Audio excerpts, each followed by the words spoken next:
And పెద్దలు చేసుకున్న పూజలు అంతే. ప్రొడ్యూసర్ గారు రాధామోహన్ గారు సార్, ఇప్పుడు పాత సినిమాలు రీ రిలీజ్ల వల్ల కొత్త సినిమాలు థియేటర్లు అనేవి కొంచెం ఇబ్బంది పడుతున్నాయి అని చెప్పేసి ఇంతకుముందు కూడా కొంతమంది ప్రొడ్యూసర్స్ కామెంట్ చేశారు. సో ఇప్పుడు కలేజా రీ రిలీజ్ అనేది మీకు ఎంతవరకు ఎఫెక్ట్ పడింది?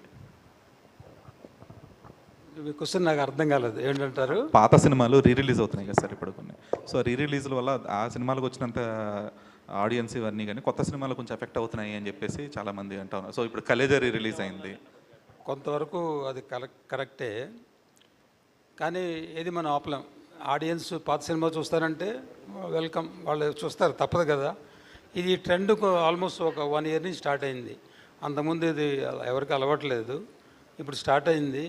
ఒకళ్ళు చేశారు కానీ ఇంకోళ్ళు చేసి నేను కూడా చేస్తాను మా బెంగాల్ దగ్గర, తర్వాత తెలీదు. సో ఇది కొంచెం ఎఫెక్ట్ ఉంటుంది, but we can't help it, అది తప్పదు. ఆడియన్స్ ఇది చాయిస్, వాళ్ళు ఏ సినిమా చూడాలంటే చూస్తారు. పాత అంటే పాత చూస్తారు, ఇప్పుడు కరెంట్ అంటే కరెంట్ చూస్తారు, లేదా ఇంకో దానికి వెయిట్ చేస్తారు. సో ఇదంతా ఆడియన్స్కే మనం ఇచ్చేస్తాం అన్నమాట ఫ్రీడమ్, అది మనం ఆపలేం.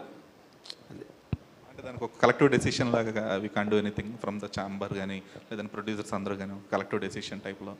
ఇది అంటే పెద్ద సినిమాలు కానీ లేదంటే సినిమాలు రిలీజ్ లేని టైంలో రీ రిలీజ్లు చేసి కొత్త సినిమాలు వచ్చిన టైంలో దాన్ని అవాయిడ్ చేసే అవకాశం ఏమన్నా? ప్రతి వారం ఏదో కొత్త సినిమా రిలీజ్ అవుతుంటుంది, పాత సినిమాలు 100 కొద్ది ఉన్నాయి.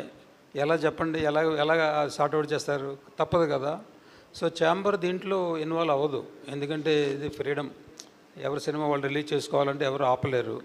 రిక్వెస్ట్ చేయొచ్చు, ఆ రిక్వెస్ట్ ఎంతవరకు వాళ్ళు అబ్లైజ్ చేస్తారనేది మనకు తెలియదు. సో ఇది కొంచెం కష్టమైన పనే. సో ఛాంబర్లో ఇంతవరకు డిస్కషన్ జరగలేదు.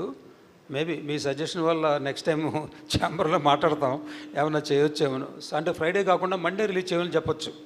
ఇప్పుడు కొత్త సినిమా ఫ్రైడే సాటర్డే సండే అయిన తర్వాత రీ రిలీజు ఫ్రైడే కాకుండా మండే రిలీజ్ చేసుకోండి అని మనం రిక్వెస్ట్ చేస్తే అది ఇద్దరికీ బాగుంటుంది.